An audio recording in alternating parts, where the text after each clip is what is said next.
నమస్కారం. ప్రస్తుతం మనతో పాటు ప్రముఖ ఆధ్యాత్మికవేత్త, ప్రముఖ జ్యోతిష్య వాస్తు పండితులు ఉమామహేశ్వరరావు గారు ఉన్నారు. వారితో మాట్లాడిద్దాం. నమస్కారం గురుగారు. ఆయుష్మాన్ భవ. గురుగారు, జూన్ నెలలో మరి కన్యా రాశి వారికి ఎలా ఉండబోతుందో తెలియజేయండి. సర్వమంగళ మంగళ్యే శివే సర్వార్థ సాధకే శరణ్యే త్రయంబకీ దేవి నారాయణీ నమోస్తుతే. ఓం ఘం గణపతయే నమః. ఓం శ్రీ గురుభ్యో నమః. ప్రీతి యోగము గరజీకరణం ఉత్తరాభాద్ర నక్షత్రంలోని ఉండగా, అలాగే కన్యస్థానములైన కేతువు సంచారము జరుగుతూ, ఈ యొక్క కేతువు సప్తమ వీక్షణతోటి ఏ యొక్క గ్రహముల మీద ఉన్నారు? రాహువు మీద ఉన్నాడు, అలాగే చంద్రుడి మీద పడుతుంది, కుజుని మీద పడుతుంది. సప్తమ దృష్టి. సరే, నవమ దృష్టి చూడాలి. నవమ దృష్టి మీద ఏ గ్రహాలు ఉన్నాయి? అక్కడ 4 గ్రహాలు ఉన్నాయి. రవి, బుధ, గురు, అలాగే శుక్రుడు. ఈ 4 గ్రహములు. అంటే ఇక్కడ 3 గ్రహములు, ఇక్కడ 4 గ్రహములు, 7 గ్రహములు. ఇక మిగిలింది ఒక గ్రహం శని భగవానుడు కుంభరాశిలో ఉన్నాడు. అయితే 7 గ్రహముల మీద ఎప్పుడైతే కేతు దృష్టి పడిందో, ఈ కన్యరాశి వారు చేసే పనులు అన్నిటికీ ఆటంకభరితమైన పరిస్థితులు వస్తాయి. గ్రహ సంచారం అనేది కన్యరాశి వారికి బాగోలేదు. అప్పులు చేయవద్దు, అప్పులు ఇవ్వవద్దు. అప్పులు చేశారా, అప్పు తీర్చడానికి ఇబ్బంది పడతారు. అప్పు ఇచ్చారా, వెనక్కి తెచ్చుకోవడానికి ఇబ్బంది పడతారు. అప్పులు చేయకూడదు, అప్పులు ఇవ్వకూడదు. అప్పు చేయకుండా, అప్పు తెచ్చుకోకుండా ఎలా బ్రతకాలండి? అంటే ఈ యొక్క రాశి ఫలితములు మధ్యతరగతి కుటుంబీకులకు మాత్రమే నేను చెబుతున్నాను. సంపన్న కుటుంబాలకు చెప్పటం లేదు. సంపన్న కుటుంబం వాళ్ళు చేయవలసిన అవసరం లేదు. వాళ్ళు చూసుకోరు ఇవన్నీ కూడా. మధ్యతరగతిగా ఉన్న వాళ్ళు చూసుకుంటారు. ఈ మధ్యతరగతి కుటుంబీకులు కష్టపడండి. ఏదో చిన్న వ్యాపారం చేసుకుంటున్నాం, ఆ వ్యాపారాన్ని వృద్ధి చేసుకోవడానికి ప్రయత్నం చేయండి. అంతేగాని ఒకేసారి వృద్ధి చేద్దని చెప్పేసి ఆలోచించకండి. లాభించదు. మీరు ఎంత కష్టపడినా లాభించినా అది లాభించదు. కాబట్టి సృజనాత్మకంగా ఆలోచించండి, సూటిగా ఆలోచించండి. ప్రతి విధానం గురించి మంచిగా ఆలోచించండి. ఎప్పుడు కూడా మనం మంచి చేస్తే ఎదుటి వాళ్ళు మనకి మంచి చేస్తారు. అటువంటి విధానంగా ఆలోచించుకోవాలి. కష్టజీవులు ఎక్కువగా తాపీ మేస్త్రులు, వడ్రంగి మేస్త్రులు, వ్యవసాయం చేసేవాళ్ళు, కూలి పనులకి వెళ్ళేవాళ్ళు, ఈ యొక్క రాశిలో ఉన్నవారు ఎవరితోటి కూడా వాగ్వాదానికి దిగకుండా, ముఖ్యంగా ఇటువంటి వాళ్ళు వాగ్వాదానికి దిగకుండా ఆచితూచి మాట్లాడుతూ శాంత చిత్తులై జీవనాన్ని గడపండి. ఎంతవరకు గడపాలి? ఈ నెల మనకి 1వ తారీఖు 6వ నెల మనం చెప్పుకుంటున్నాం. ఉత్తరాభాద్ర నక్షత్రం చెప్పుకుంటున్నవలసి వచ్చింది. యోగం, ప్రీతి యోగం ఉంది కాబట్టి గరజీకరణం మంచిది కాలేదు కాబట్టి ఈ నెల 20వ తారీఖు దాకా కూడా వీళ్ళకి నష్టదాయకమైన ఫలితములు వస్తున్నాయంట. అంటే ప్రథమాంకము, దశమాంకము, తృతీయాంకం బాగుంటుంది. తృతీయాంకంలోకి వచ్చేసరికి వీళ్ళకి ఆడిందల్లా ఆటగా, పాడిందల్లా పాటగా, ఉభయతత్వంగా ఆనందకరంగా ఉండడము, అలాగే బంధుమిత్రుల కలయికలు జరగడము అనేది వస్తుంది.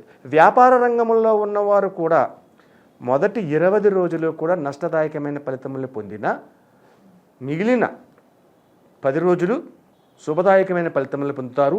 తదుపరి నెలలో యోగదాయకమైన గ్రహ సంచారం జరుగుతుంది, మారుతుంది. అప్పుడు కొన్ని గ్రహములు మార్పులు జరిగిన తర్వాత ఈ కన్యరాశి వారికి అత్యధికమైన లాభ ఫలితములు పొందడానికి అవకాశం ఉంటుంది. అయితే ఈ మాసము యందు 12 రాశులలో అత్యంత యోగకారణమైన జాతకం ఉన్నది, దశ జరుగుతుంది అన్నది లేదు. ఈ మాసంలో గోచార ఫలితము అనుకూలతత్వంగా రాలేదు కాబట్టి ప్రతి రాశికి ఇబ్బందికరమైన పరిస్థితులు కలుగుతూనే ఉన్నాయి. ఆ ఇబ్బందికరమైన పరిస్థితులు తొలగాలి అంటే ఈ కన్యా రాశి వారు చేయవలసిన ఫలితాన్ని ముందు అవగాహన చేసుకోవాలి. ఏంటి ఆ ఫలితం? ఒక లేత అరటియాకు తెంటే చిరుగు ఉండకూడదు. ఎప్పుడు తేవాలి? మంగళవారం రాత్రి సరిపెట్టుకోవాలి. లేత అరిటాకులో ఒక ధర్మకోల ప్లేట్లో స్టిప్గా ఉండే ప్లేట్లో ఈ అరిటాకు వేయండి. మొలకలు చేసిన పెసలు ఉంటాయి, మొలకలు చేస్తారు. కేజీంపావు పెసలు తీసుకుని మొలకలు చేయండి. ఆ పెసలని ప్లేట్లో పోయండి. అందులోని లేత తోటకూర, గోంగూర కాదు తోటకూర, లేత తోటకూర కొద్దిగా అందులో పెట్టండి.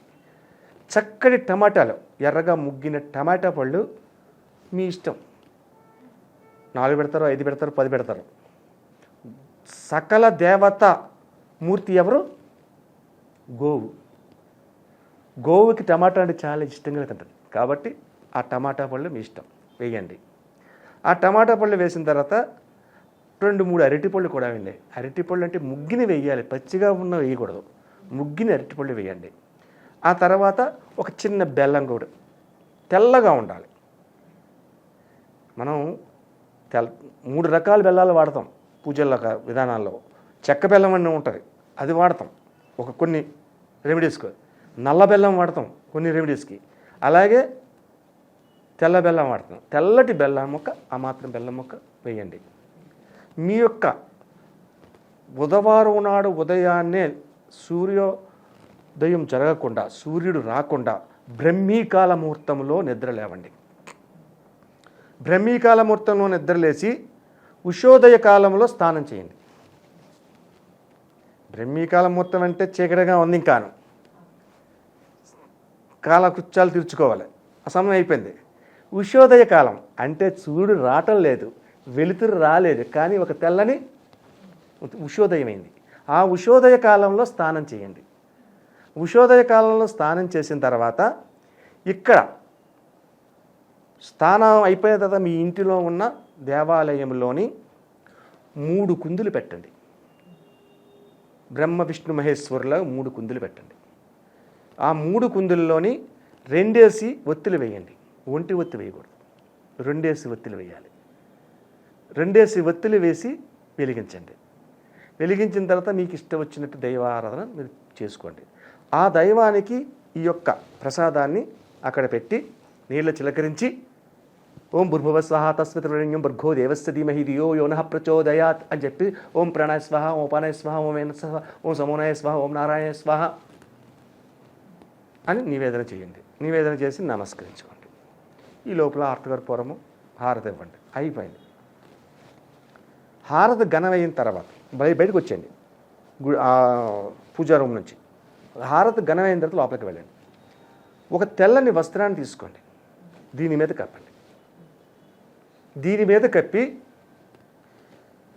మహానివేదన చేసేటప్పుడు ఏ రకంగా చేస్తారు? ఆలయాల్లోని 2 దివిటీలు పట్టుకుని, ఒక ఛత్రం పట్టుకుని, బాజా భజంత్రీలు సన్నాయి మేళాలు పెట్టి ఈ యొక్క మహాప్రసాదాన్ని ఎవరికీ కనపడకుండా తీసుకువెళ్ళి గర్భాలయంలోని భగవంతుడికి నివేదన చేస్తారు. అంత పవిత్రం కాదు. అన్నీ మనం చేయలేం కాబట్టి ఈ యొక్క వస్త్రాన్ని కప్పండి. చెప్పులు లేకుండా వెళ్ళండి, చెప్పులు ఉండకూడదు. గోమాత దగ్గరికి వెళ్ళండి, గోవుకి తినిపించండి. ఎప్పుడైతే గోమాత మొత్తం తింటారు, తిన్న తర్వాత గోవు యొక్క తల భాగమునకు పసుపు రాయండి, వెనక భాగమునందు కూడా పసుపు రాసి స్పృశించి నమస్కరించండి. నమస్కరించి అక్కడి నుంచి ఇంటికి వచ్చేయండి. ఇది ఎప్పుడు జరగాలి? ఉదయం 7 గంటల లోపు జరగాలి. బుధవారం ఉదయం 7 గంటలకి, అంటే 6 గంటల నుంచి 7 గంటల దాకా బుధ హోరాకాలం నడుస్తుంది. బుధ హోరాకాలం హోరలో చేసాం, అది అయిపోయింది. ఇక్కడి నుంచి మీరు మళ్ళా ఇంటికి వెళ్తా, లేదంటే వెంకటేశ్వర స్వామి గుడికి వెళ్ళండి. కంపల్సరీగా ఇది పెట్టి వెంకటేశ్వర స్వామి గుడికి వెళ్ళి కృష్ణ తులసిని ఆకులను పెట్టుకెళ్ళండి. అలాగే పటికి బెల్లం మిశ్రీ సిప్స్ అంటారు, లేదంటే అది ఒక 1/4 కేజీ 1 కేజీ మీ ఇష్టం, అది పట్టుకెళ్ళండి. అలాగే హారతికర్పూరం, అగరబత్తీలు, అలాగే కొబ్బరికాయ మీ ఇష్టం, ఇలాంటి పూజా ద్రవ్యాలన్నీ పట్టుకెళ్ళండి. వెంకటేశ్వర స్వామి గుడికి వెళ్ళి వెంకటేశ్వర స్వామి గుడిలోని అష్టోత్తర పూజ ఏమని చెప్పండి. ఒక 10 నిమిషాల్లో 20 నిమిషాల్లో అష్టోత్తర పూజ అయిపోతుంది. మీ గోత్రనామాలు చెప్తుంటారు. ఆ తదుపరి అక్కడ కూర్చోండి, వచ్చేద్దు. ఆ మిశ్రీని తీసుకోండి, మిశ్రీని తీసుకుని అక్కడున్న భక్తులకు అందరికీ పంచండి. చాలామంది చిన్న పొరపాటు చేస్తున్నారు, ఇలా పెడుతున్నారు 5 వేళ్లతో పాటు. అలా పెట్టకూడదు. చాలామంది భోజనం చేసి కూడా 5 వేళ్లతోటి 3 వేళ్లతో, చాలా మంది 3 వేళ్లతో తింటారు స్టైల్గా. అది కాదు. ఈ యొక్క అరిచేతి భాగం తగలాలి. ఎందుకు తగలాలి? అరిచేతి మధ్య భాగంలో రాహుస్థానం అంటారు. రాహుస్థానం ఎప్పుడైతే అరిచేతి మధ్య భాగంలో తగిలితే వెళ్ళిందో అప్పుడు ఆ గుప్పుడు వస్తే మన యొక్క సమస్త గ్రహములు సంచారాలు, అంటే ఇక్కడ 9 గ్రహముల మీద 7 గ్రహముల మీద 9 గ్రహాల్లో 7 గ్రహముల మీద కేతు దృష్టి పడిపోయింది. ఈ యొక్క భాగంలో ఇక్కడ కేతువు, ఇక్కడ రాహువు దగ్గరగా ఉన్నారు. కాబట్టి ఈ భాగాన్ని తగిలితే ఆ యొక్క ఉపశాంతి జరుగుతుంది. ప్రసాదాన్ని ఆ రకంగా వితరణ చేయాలి. పంచిన తర్వాత కూర్చోండి. కూర్చున్న తర్వాత చేయవలసింది ఏంటి? వెంకటేశ్వర స్వామి ఆలయంలో కూర్చొని చేయవలసింది శివతత్వాన్ని అవలంబించండి, శివుణ్ణి ప్రార్థించండి. వస్తే మృత్యుంజయ మహామంత్రాన్ని చదవండి. ఓం త్రయంబకం యజామహే సుగంధిం పుష్టివర్ధనం ఉర్వారుకమేవ బంధనాత్ మృత్యోర్మృత్యయ మామృతాత్ అనే మంత్రాన్ని చదవండి. రాలేదు, ఓం నమ శివాయ హర హర మహాదేవ శంభో శంకర అని జపించండి. ఈ రకంగా మీరు చేస్తే ఈ యొక్క 7 గ్రహముల యొక్క పరిస్థితిని మార్చివేసిన కేతుగ్రహము యొక్క స్థితిగతులన్నీ తగ్గిపోతాయి. ఆ రోజునాడు బుధవారం రోజు ఎప్పుడైతే వెంకటేశ్వర స్వామి ఆరాధన చేశారో సాయం సంధ్యా సమయంలో మీ ఇంటిలో కానీ, తులసి కోట దగ్గర కానీ, లేదా దేవాలయంలో కానీ ఒక దీపాన్ని పెట్టండి. దీపం అంటే ఏం లేదు, ఒక రావి ఆకు తీసుకోండి. ఆ కింద అష్టదళ పద్మం వేయండి పిండితోటి. ఆ పద్మం మీద రావి ఆకు పెట్టండి. ఆ రావి ఆకు మీద ఒక మట్టి ప్రమిద పెట్టండి. ఆ మట్టి ప్రమిదల్లో ఒక 2 ఒత్తులు వేయండి. 2 ఒత్తులు వేయండి.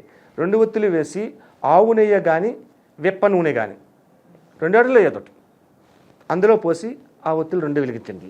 ఆ ఒత్తులు వెలిగించిన తర్వాత ఇంకొక రావి ఆకు తీసుకుని అక్కడ చిన్న బెల్లం మొక్క, పెద్ద దట్టకాలదు, చిన్న బెల్లం మొక్క లేదా తేనె చుక్క, ఇంత తేనె చుక్క వేసి అక్కడ పెట్టండి. నివేదన చెప్పి నమస్కరించుకోండి. మీ మనసులో కోరికను చెప్పుకోండి. ఈ యొక్క పరిహారం చేస్తే 7 గ్రహముల విధానాలు తొలగి ఉపయోగకరమైన విధానాలు పొందుతారు. ఇదే రెమెడీలో మీకు ఒక చిన్న పరిహార విధానంలో కూడా చెప్తాను. అంటే ఇది ఎంతవరకు మీకు పనిచేసిందని మీకునే తెలుసుకోవచ్చు. ఈ యొక్క దీపం పెట్టారు కదా, తులసి కోట దగ్గర కానీ దేవుడి దగ్గర కానీ ఎక్కడ చోట 2 ఒత్తులు వేసి అది కాసేపు ఉన్న తర్వాత అక్కడికి వెళ్ళి చూడండి. అక్కడ నల్ల చీమలు చేరతాయి. నల్ల చీమలు ఎప్పుడైతే చేరాయో మీ యొక్క కష్టాలు తొలగి ఉపయోగకరమైన ఫలితాలు పొందుతున్నామనే సంకేతం వచ్చింది. లేదు, ఎర్రచీమలు వచ్చాయి. ఎర్రచీమలు వచ్చాయంటే మీ కష్టం తొలగలేదు. మీరు పొద్దుటని మీరు చేసిన దాంట్లో ఏదో అపరాధం చేశారు, ఎక్కడో ఏదో అపరాధం చేశారు. ఆ అపరాధం వల్ల ఇది రాలేదు, ఎర్రచీమలు వచ్చాయి అంటే నీ కష్టం అలాగే ఉంది. మళ్ళీ వరం చేయండి, అప్పుడు నల్లచీమలు వస్తాయి. భక్తి శ్రద్ధలతో చేస్తే ఏది చేసినా ఉపయోగకరమైన పరిస్థితులు పొందుతారు. ఇది పరిహార విధానం. కాబట్టి కన్యా రాశి వారు తస్మాత్ జాగ్రత్త. కన్యా రాశి వారికి జూన్ నెలలో ఎలా ఉండబోతుంది, అలాగే వారు పాటించాల్సిన పరిహారాలు ఏంటి అనేసి చాలా చక్కగా వివరించారు గురువుగారు. ధన్యవాదములు. ఆయుష్మాన్ భవ.